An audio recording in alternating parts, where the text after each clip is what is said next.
We see this all the time. A patient comes in, they are excited because they just saw their orthopedic surgeon and the surgeon said, "You are cleared." So naturally, the person, the athlete, and if it's a kid, the parents think that it's full steam ahead, it's ready to go full on into their sport. However, the surgeon is not concerned necessarily with a lot of the tests we are here in PT. For the surgeon, their priorities are, did the surgery succeed? So does under MRI or imaging, does the surgery site look good visually? Does it look good? Does it test well? Does the range of motion full? Are the basic strength measures there? And then they say, all right, my work is done. And at that point, you are cleared. Now, that doesn't necessarily mean you are cleared to fully return to sport. It just means you are cleared to us to determine, are you safe to return to that sport with minimal risk of re-injury and minimal risk of injuries elsewhere. Now, what we often see with many of our patients is that, yes, the surgery was successful at this point. All those prerequisites that the surgeon themselves really care about, check, those have all been met. However, the prerequisites for your sport are very different. Let's talk about those strength tests that your surgeon takes you through in your visit. Oftentimes, they're having you move your arm or your leg or whatever the affected area is into a certain position and saying, hold it here while they press on the area, trying to break you, and you are strong. You've done all your work throughout the rehab process to this point, so you're able to resist them and you check that box, test it out as having great strength. However, that is not how sport is played. You have to pass that test to then get to the more sport-specific stuff.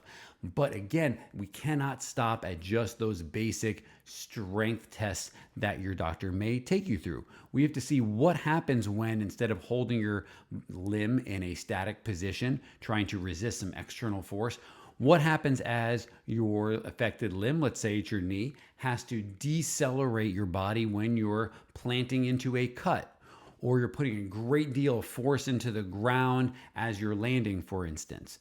Or let's say it's a shoulder issue and you have to get into these extreme end range positions with high velocity.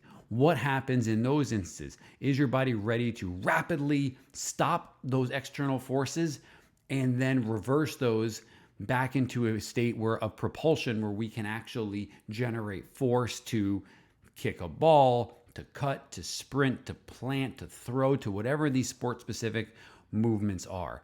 How is your symmetry looking? Are you biasing one side versus the other? Because maybe some old habits from having to baby that side have stuck around.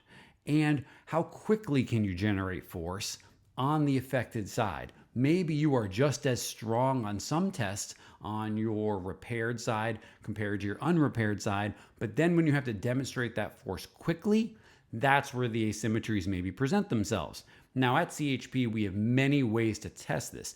We use our clinical knowledge combined with sports technology using our fancy tools like force plates or A-frames or our dynamos to be able to get actual data on you to see how quickly are you able to demonstrate these forces? What does your deceleration look like? Are we seeing an asymmetry from one side to the other? And we want to make sure that everything is pristine with all these measures, because just having full range of motion and being strong is not enough. It's a great foundation, but we need to make sure that strength and that motion correlates with what the prerequisites of your sport specifically are, because the rehab for every athlete is different. If you're a swimmer, your rehab is going to be very different from a football player. It's going to be very different from a soccer player, tennis player, so on and so forth. And we need to make sure that you are ready to go for the things that matter to you. Finally, what happens when you're in a state of fatigue?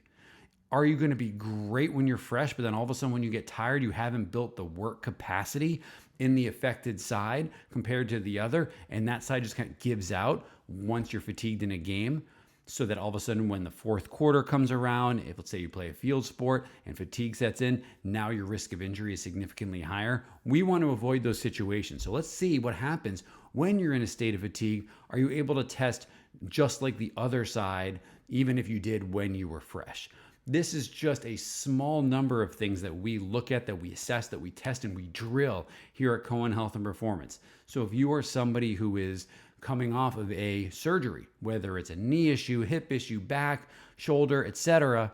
Let's make sure that you are prepared and trained to be able to tolerate all the forces and all the prerequisites of your sport before you are cleared to be able to go play. Because if you're not, your risk of re-injury is significantly higher, and your risk of injury to maybe the other side or other areas of the body is significantly higher as well.